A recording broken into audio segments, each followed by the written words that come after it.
Imagine confidently starting your home buying journey, armed with the knowledge to make informed decisions. Now, imagine that same journey with zero regrets. That's right, no buyer's remorse over here. Let's take a deep dive into 5 mistakes to steer clear from in the home buying process. Hello, my name is Alicia Walker. I talk about all things real estate, personal finance, and self development for millennial first time home buyers. All right, guys, let's get into it.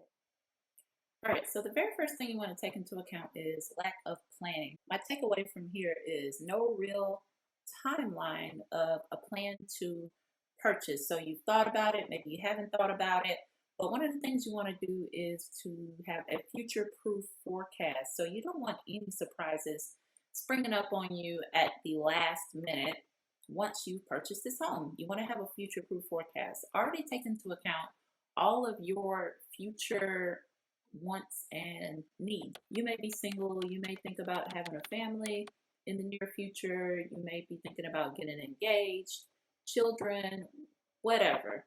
You want to make sure that you're anticipating your future needs because that depends on the type of location that you're going to select, the type of amenities. If it comes to children, maybe you want to be in a certain school district. You want to pay attention to all of these things, and you just don't want to underestimate any lifestyle changes. Maybe you are a full-time W-2 employee and you have goals and aspirations of becoming an entrepreneur. Well, that your income may change drastically once you're starting up and building a company. So you want to make sure that your affordability is still intact. You want to plan for any future needs, not underestimating any lifestyle changes. Also, just planning where you're avoiding outgrowing your space almost immediately. When you're purchasing a home, I always like to think long term, but even if it's short term, just make sure it's something or somewhere that you're going to be comfortable because of course this is where you're going to spend quite a good amount of your time. So you want to make sure that you're comfortable in that space. And that goes to my next point of lifestyle alignment. I want to make sure it's aligned with your lifestyle. If you know you are a city girl through and through, Sex in the City, Carrie Bradshaw, a house on the rural farm area might not be for you. You can take advantage of USDA loans, which do offer 0% funding, but they are mostly in rural areas. If you're a city girl and you're thinking a condo, then look for the condo. You don't have to settle in an area or in a space that you will not be comfortable in because I can tell you, wherever you're at, you just want to make sure that you're comfortable and it's a space that, that you're happy to go to every day and happy to live in every day. Don't set any unrealistic expectations or just settle just because you feel like this is more affordable choice. Now, I'm not saying, hey, be realistic in your spend as well. Be realistic in your budget. But if you have the budget, have the means, make sure it aligns with your lifestyle. And even if you don't have the budget, just try as close as possible to make sure it aligns with your lifestyle. Next thing you want to focus on is savings and credit repair. Many individuals don't take into account the credit repair process. Now, you want to make sure that you check your credit repair as soon as possible because that can be a 6 to 12 month process just going through repairing items. So your lender may go through, you may speak with a lender, and they may have some items that they would, recommend that you clean up in order for you to get fully approved and, be able to make it through underwriting. Okay. That process can take up to 6 to 12 months sometimes. And honestly, it's just because you're waiting for the response of the credit bureaus. The credit bureaus have 30 days to respond to all disputes on credit reports. And a lot of that time is just spent between you disputing your credit and waiting for a response from the credit bureau. So that's why you should allow for as much time as possible. So when you're going to check your credit report, I recommend checking your FICO scores. These are the scores that most banks use. You have another type of score called Vantage. And when you think about Vantage, think Wallet Hub. Wallet Hub, Credit Karma, all of these apps use Vantage, but Vantage isn't what the bank or lender, or if you're applying for a credit card, an auto loan, most often, if not all, they're checking your FICO score. You want to make sure, and there are some differences between your FICO and your Vantage scores. So FICO is the law when it comes to credit reporting. So just check your FICO score. You can go to fico.com if you would like to check it, ahead of time on your own. It is a small fee. I believe it's like $39, I believe, if you wanted to sign up for a monthly fee, or even just, sign up one time. Check your scores. They're going to give you all 3 credit scores from all 3 bureaus, and they're going to give you credit scores across the board.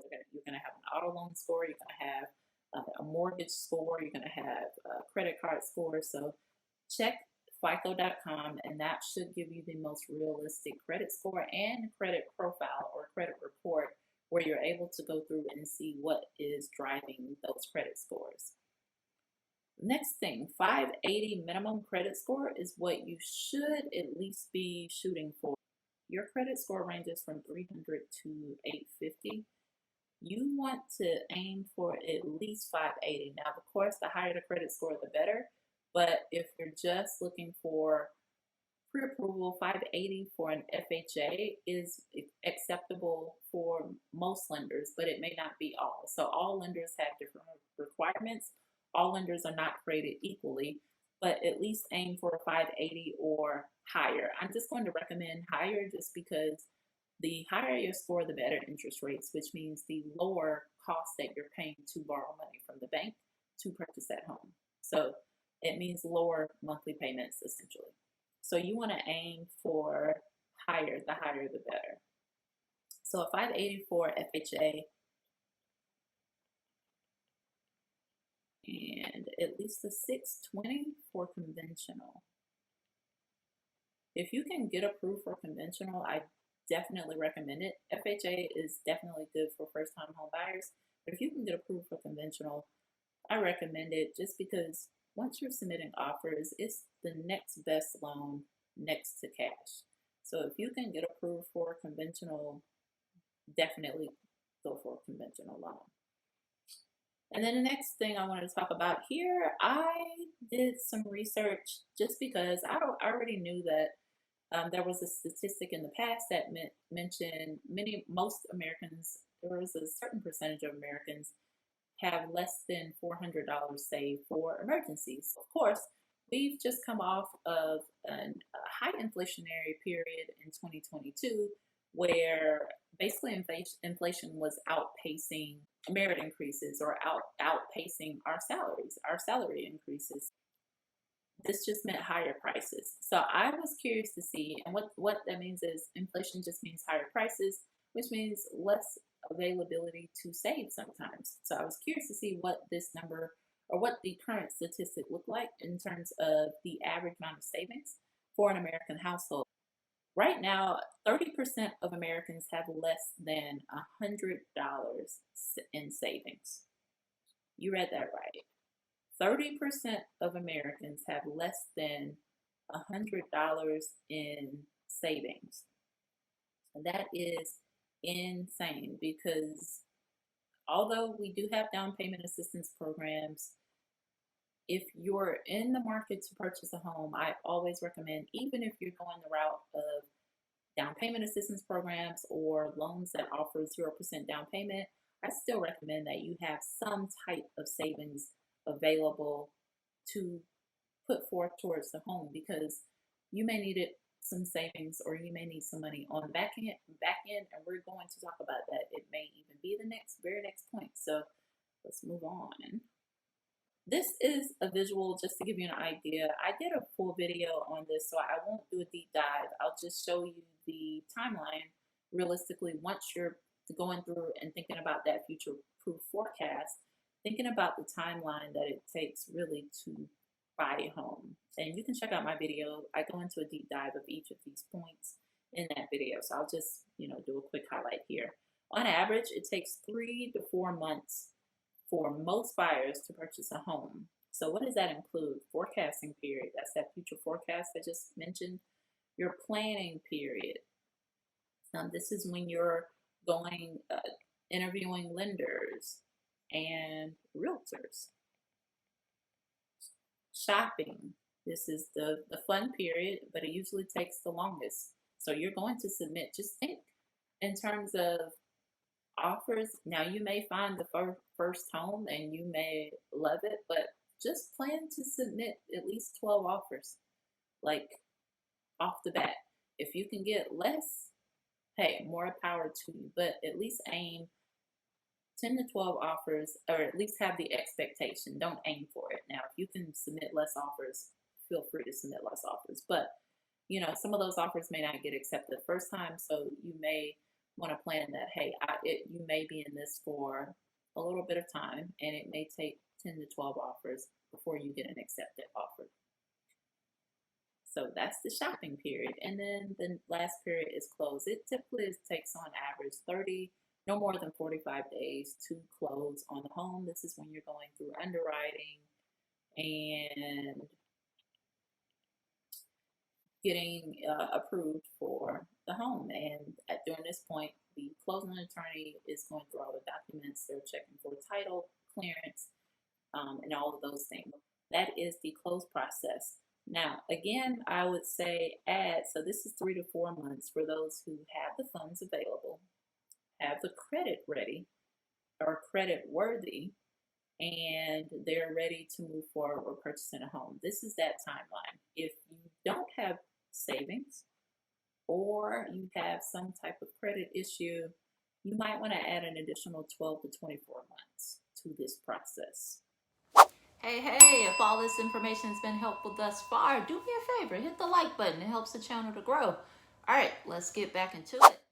All right, number 2, budgeting on lender approval. Takeaway here is lenders want to approve you on the max. So they want the max approval. They don't care if you can afford the home. They don't care about what other debts, whatever, like if you can truly afford the home. So they care that you can afford the home, of course, because they care about your income. But in regards to if you truly can afford the home once you actually move in and start paying on it, they don't care about that. They just need you to get approved for the max amount that you can get approved for. And whatever you spend is whatever you spend. I'm going to advise that you choose wisely in this. Now, the max approval that the lender will use is going to be based on your gross income. And a quick way to actually assess your estimated budget is taking your income, which in this instance, in my example, I'm using $75,000, but ideally your salary, in this instance, $75K, and they're going to take a multiple of your salary. Some banks are going as high as 5.5 times your salary to come up with a budget. In this particular scenario, I like to say, honestly, for myself, I like to keep it conservative. I mean, for my personal self, whatever you choose is what you choose. But I like to gauge between no more than 4%. So between 3 and 4% because I just prefer to be conservative. So they're going to take that multiple. In this instance, it's 75,000 times 4 equals $300,000 estimate for your budgeted approval amount. That's a high level estimate. It doesn't take into account any other factors. Your amount could be higher or lower. This is literally just an estimate to give you a gauge. Now, with that being said, that $75,000 salary is your gross. One thing you want to take into account is your gross versus your net income, and there is a difference. So your gross income is your pre-tax dollars, and in this case, pre-tax dollars, I'm including your taxes, any health insurance that you may be paying for, any 401k that you're contributing towards, anything that is pre-tax, pre-insurance, pre-401k, just your overall, what you negotiated with as your salary, your overall gross income. Your net income is going to be anything after tax. So your taxes, anything after medical insurance, 401k, after that has been factored out. Basically, this is the pay that you're taking home each month. When you're getting your checks on a weekly, monthly basis, it's going to be your net. It's going to already take into account all of those other taxes. For example purposes here, I'm using 25% to account for taxes, insurance, 401k, any of that. 25% is used as our base assumption for all of our net calculations in this slide and then in my next slide. $75,000 salary for those who are hourly. If you want to do a quick calculation, if you're not sure what your overall salary would be, for those working full time, that's assumed to be 8 hours, 5 times a week, you will simply take your hourly salary times 2,080 hours equals your annual salary. That's a quick way to figure out what your annual salary is if you're working on an hourly rate. And I also have it mapped here. I just work backwards, but that's how you would calculate that. Now this again are for full-time employees. If you're part-time, maybe you're working 20 hours a week, you could probably just divide this by 2 and do the same calculation. All right, so for example purposes, again, gross is going to be what the lender is looking at or what they pay attention to. Based on your $75,000 salary, your monthly income will be $6,250. All of your debt to income, all of those calculations that the lender is taking is going to be taken off of this amount. To get to that amount, it's just 75,000 divided by 12. Your estimated purchase price, again, we use a multiple of 4 in this example. It's going to be $300,000. This is, again, for example, say what the budgeted home amount, basically. Estimated budget amount. And then your monthly payment target based on this, I would recommend that you aim no more than 30% of your take-home income or your gross income, but your take-home income, no more than 30% should be allocated to your mortgage. 28 to 30% is where you should be gauging. For this instance, I just used 30%, and I just took 30% times that monthly amount. This is the payment that you will be paying on your gross. This will be, you will want to pay no more than this, basically. If this is your gross income, you want to pay no more than $1,875. Now, let's look at it from a net perspective. And this is why this is important that you take into account your net income. This is what you take home. You're actually taking home, based on 25% assumption, $4,688. That is 75,000 times 75% divided by 12. The 75%, again, is just 100% minus the 25% for taxes and insurance. That's how I got 75%. This is your actual take-home pay here. So all of your budgeting should be based on this number. Budget on this number. Now, when you look at that number, instead of $300,000, your budget, you should be aiming no more than $219,000. And that's again based on a multiple of 4. Same calculation, 75,000 times 0.75 times 4. You can see there's a drastic difference between the 300,000 and 219. And when you come down here to what your should be looking to aim for in a mortgage payment, it should be no more than $1,400, which honestly is relatively low based on where we're at in the society, just because costs are up. But this, again, for example's sake, these are just example numbers. But you can see here, 1875 versus 1406, that's a drastic difference in what you're contributing towards your monthly income. So of course, if you're taking that 1875 towards this 4,688, you're going to be over that 30%. The 50-30-20 rule. So this goes back to savings. All right, so this is again just another simple illustration.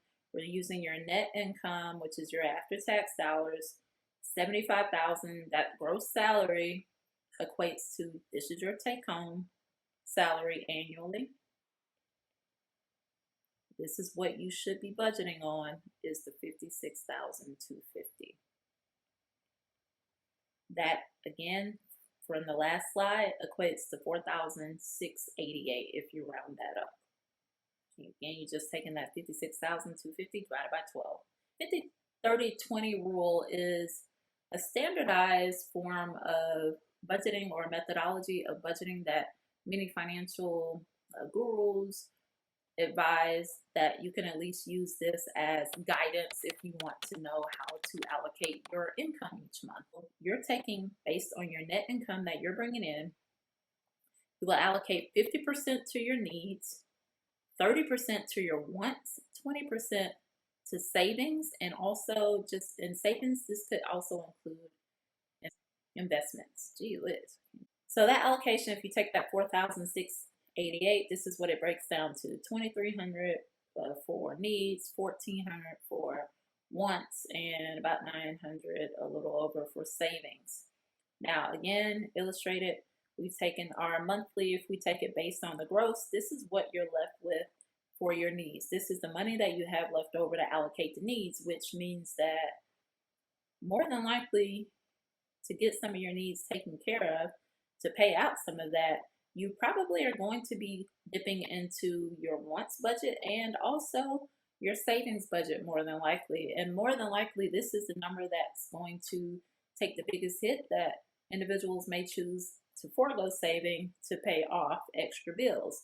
This is why it's important to budget on your net. If we had used the net income, which was what, $1,400, you'd have additional $400 here. That's just something to give you some thought into why it's important to use the net versus the gross.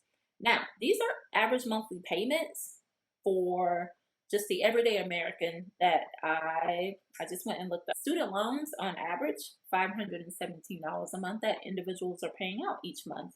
The average car loan, car prices are up. We saw that we had low inventory, similar to what we had in houses back in 2020, 2021, 2022. Inventory was low just because of that computer chip issue. And we had some prices up for auto loans. So right now, their interest rates are up as well. $600 is the average auto payment. Monthly subscriptions of your Netflix, your gym, any subscriptions that you're paying, credit card payment, debt, utilities, savings. You can see here between the auto loan, the student loans, and utilities, and honestly credit card debt, that right there is going to be well above. Just assumes that you have one or multiple of these in your arsenal of expenses.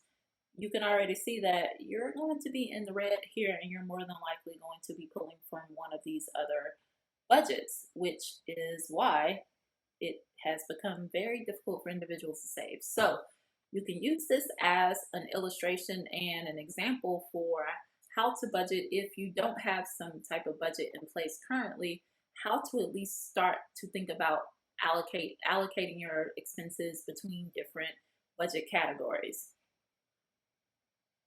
And then finally here, and I have this kind of blocking here, but what this says is, earlier I just spoken on an example that 30% of Americans have less than $100 saved. Well, 57% of Americans can't afford $1,000 emergency, according to Fortune.com.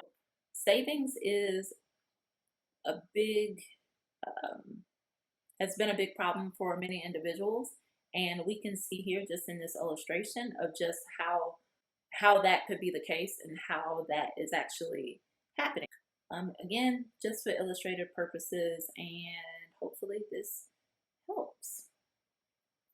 All right, number 3, saving for down payment only. My key takeaway here, there are 2 types of savings when it comes to saving for your purchase. You got your house purchase and your emergency funds. These individuals here, these three will make up your house payment or house purchase. Let me just stay consistent with that. I broke it down into three. I broke your house purchase down into three separate categories so that you don't only focus on your down payment like many individuals do. Qualifying your investment. So what does that mean? That means just like your lender is qualifying you, they're looking at your background, they're assessing whether you're able to pay back the loan, looking at your credit profile, looking at your credit history. Do you have a lot of late payments? Have you had repossessions, bankruptcies, etc.? They're qualifying you to see if you would be a good candidate to lend money to. Same thing you want to do qualifying your investment. This is your money. A lot of times this is going to be one of the largest expenses that you will invest towards in your life. Sometimes you may want to put a little money up front to make sure that you're qualifying that investment. What does that include? Inspection fees. On average, you're looking at $350 to $450. All right, guys, some audio issues here. All right, so inspection fees, you're looking at on average $350 to $450. Inspection is going to be checking out the structure of the home. You're going to arrange for an inspector to come in. They're going to go from top to bottom and provide a report for you that assesses any structural damage, any safety issues, just everything that you would need to know about this home. They will provide in this report. It could be minor issues such as maybe you're missing covering on an outlet, to major issues such as maybe you have a leak in the roof. So it's going to be looking at both major and minor issues. This is a small upfront fee that will save you thousands on the back end. I always recommend that my clients make the investment, go ahead and get the inspection. It is a small upfront cost and it's going to help you just down the road. At least you'll know what you're buying or what you're about to invest in, kind of going upfront. Next, appraisal fees. On average, $500 to $550. It's going to be ordered by the lender. And again, this is just going to assess the value of the home. Basically, the lender wants to know that their lending or the funds that they're loaning out, that they're protected. Should something happen with the loan, should something fall through, they should be able to recoup their investment. So the appraisal is really to assess the value of the home and really protect you from possibly overpaying for a home, especially when you're not really familiar with the market. And you should just have some type of indicator of if you are overpaying for a home.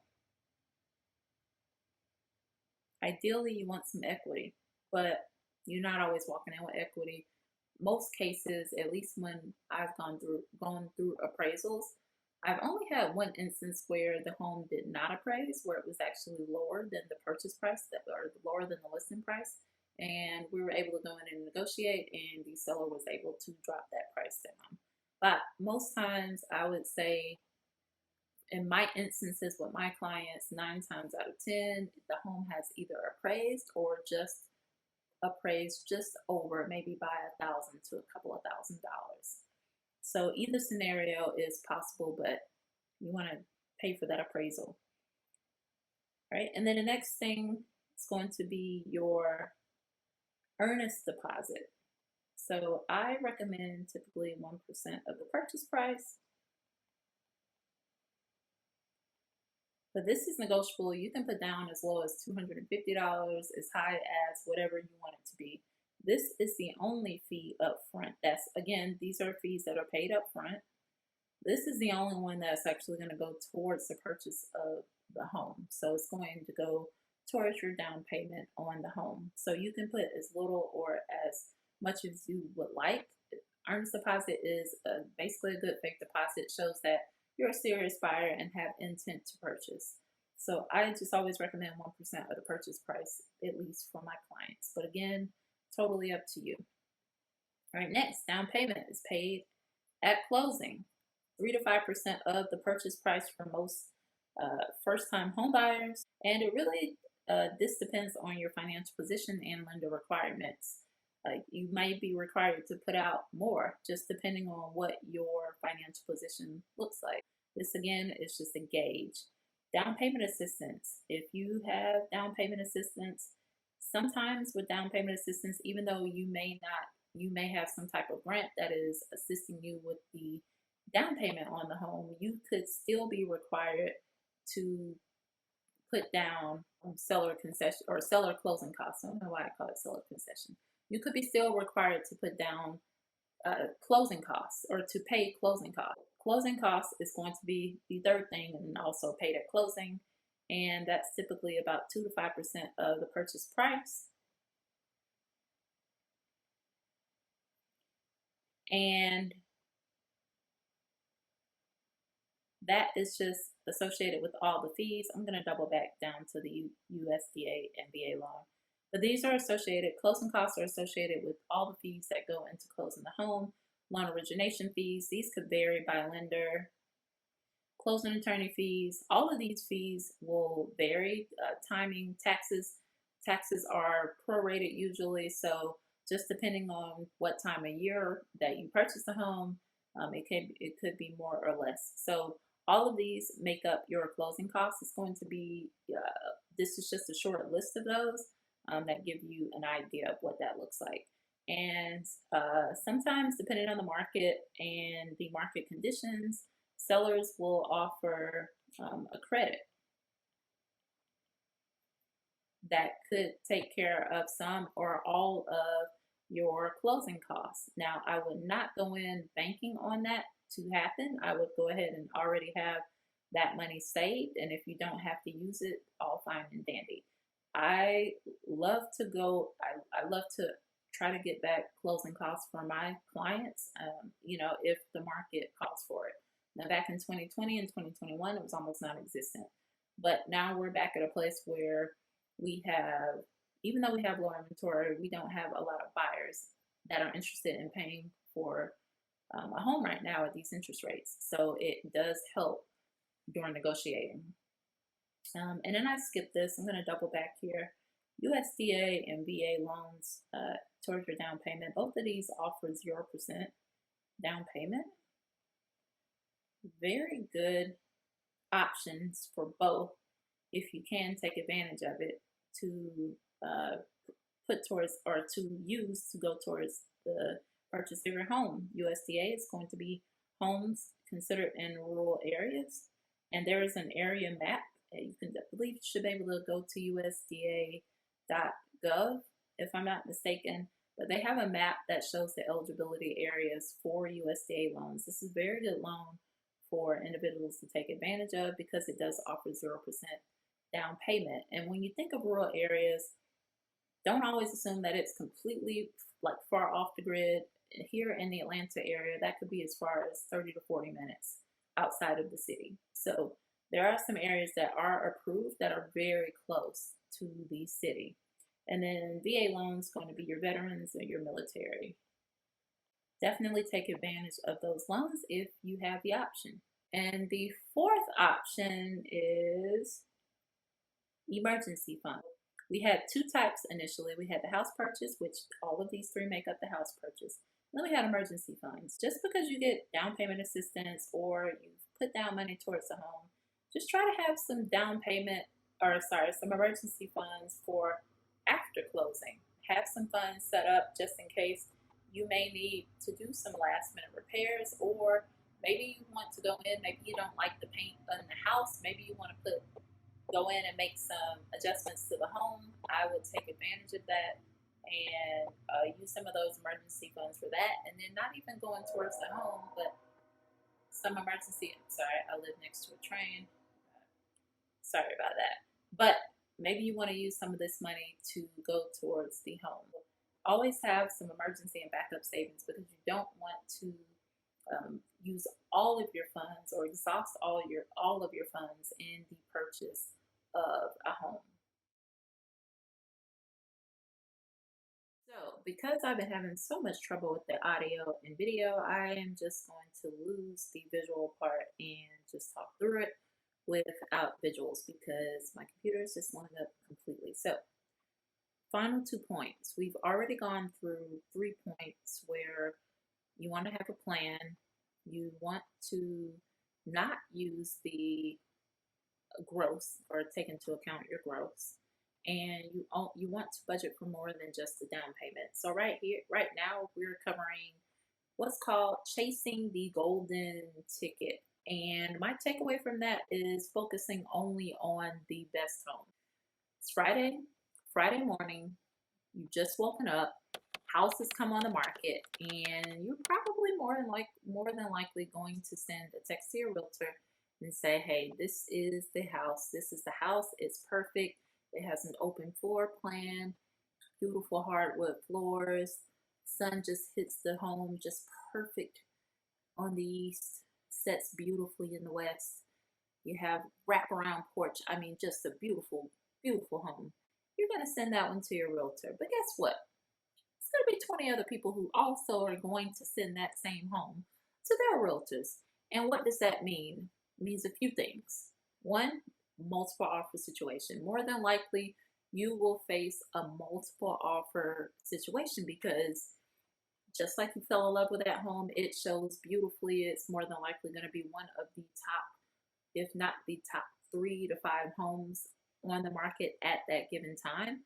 More than likely, everyone that is a customer at that point, they're going to want to go see that house. So that's going to mean possibly a multiple offer situation. Now, you're not looking at a multiple offer situation where it was 2020 and 2021 where you were submitting 15 to 20 offers on one home, but it may be 5 to 10 offers on that home because keep in mind, even though we have relatively few buyers in the market due to the interest rate, we're still facing low inventory. So with that, we still do have some competitive markets, especially if the market is one that is continuing to appreciate, similar to here in Georgia. So multiple offer situation is going to be one. The next one's going to be higher prices. That's right. So coming with a multiple offer situation comes most likely you'll be paying either at list or possibly above list price. It just depends on the number of offers that have been submitted with that home. You could face or run the risk of paying a higher dollar amount for that particular home. And then the third thing is going to offer less room for negotiating because that home, one, has just come on the market. So it's been on the market for not even a day. The longer the home sits on the market, the higher the chance you have for being able to negotiate some things. Now, not saying that every home that comes on the market is not open for negotiation because it is. Everything is negotiable, but you have a much better chance for a home that's been sitting on the market for a little while. So, one of those things that could be negotiated is your closing costs, which will come in the form of a seller's credit. So that's something to think about. Multiple offer situation, higher prices, and less room for negotiating. And the final point is going to be buying with equity in mind only. So my takeaway on that was the possibility to lose or gain equity. Why? Because the market is totally unpredictable. We don't know where the market's going, and we have an unpredictable market. Interest rates right now are 7%. It could be higher, could be less, could be lower. We don't know where the market's going. We can't forecast the market, so we don't know where the market will end up. So don't buy with the idea of equity in mind. You want to plan for this to be a long-term investment, and just try to focus on when you're purchasing that it can be a long-term investment, 3 to 5 years, 5 plus, even better. So even if you're planning to exit less than 5 years, just make sure you have a solid exit strategy. Maybe you're planning to sell the home, maybe you want to rent the home out, or just keep it, whatever the deal or whatever the case may be. Just have an exit strategy in place, and I think you should be fine. I do have an illustration here that just covers interest rates, varying interest rates over the last 50 years, from the 1970s all the way to the 2020s. In the 70s and 80s, interest rates had gotten up to just about 10%, and it was really due to a recession and also an oil embargo. In the 90s, we had the dot-com bubble, which was essentially the internet. So the internet actually caused, we started with slightly higher rates, about 10.5%, but then eventually it fell just under 8.25. And that's really essentially due to the internet, or the internet boom. And then moving into the 2000s, started out just like right around 8.25%, and of course we ended just under 5.5%, and that again was due to the Great Recession. Going into the 2010s, it was fairly stable. I mean, we started right around where we ended in the right around 2009, where we started just at 5.5%, and it fell to just below, what is this, possibly just below 3%. So it was around that 3% from somewhere in the 2010s all the way up until the 2020s, which we already know. We had, I'll just call it the C word. We already know what we experienced in 2020, which caused the rates to plummet pretty much because there were, essentially the market was paused. And then when we came back, we had an influx of buyers and not enough homes on the market, which caused the rates to rise. And this is where we're at now, where the government is basically just trying to tame spending. So that in turn means raising interest rates, and it makes it a little bit, not even a little bit, it is more expensive for banks to borrow, and therefore they tend to ease up on buying or borrowing or so this is where we ended after. Right now rates are at roughly 7%, and this could be considered the new normal. So people are getting accustomed to paying this 7% interest rate. I'm not saying that is something I'm trying to run out and do. I do have a goal to purchase again as well, and 7% is not the ideal rate, but 7%, I say all that to say that we had higher interest rates in the past, and 7% compared to where we've been historically is still a fairly competitive rate. And individuals are getting used to these new, like this is becoming the new normal. So again, we don't know where the market's going to go. It's an unpredictable market. It could increase, it could lower, but just be prepared. Expect the best, but prepare for the worst. That's always going to be my little mantra. All right, so the wrap up. 1, have a realistic timeline. Have a future-proof forecast. 2, consider a budget based on your net income, not the gross. The lender is going to use the gross income. You want to budget based on your net income. 3, save for 2 types of savings: your house payment and emergencies. Your house payment makes up, there are 3 different types of savings to account for: your qualifying your investment, which is going to be your upfront fees, inspection, appraisal, earnest deposit. Earnest deposit technically goes towards your down payment. You have your down payment, and then your closing costs. And then after that, so those are your house fees, and then or house savings, and then for your second type of savings, it's going to be emergencies, just anything that is happening with the home. You just want to be able to save up for costly repairs should they come forth. They may come forth immediately, hopefully not, because the inspection would have already covered that, but sometimes you just never know. And then 4, you want to be open to all homes in the market, not just the golden ticket home, not just the golden ticket home. And 5, equity is not promised. So by thinking long term, if you decide to exit less than 5 years, just have an exit strategy. Leave a comment below. Let me know your thoughts. See you in the next video.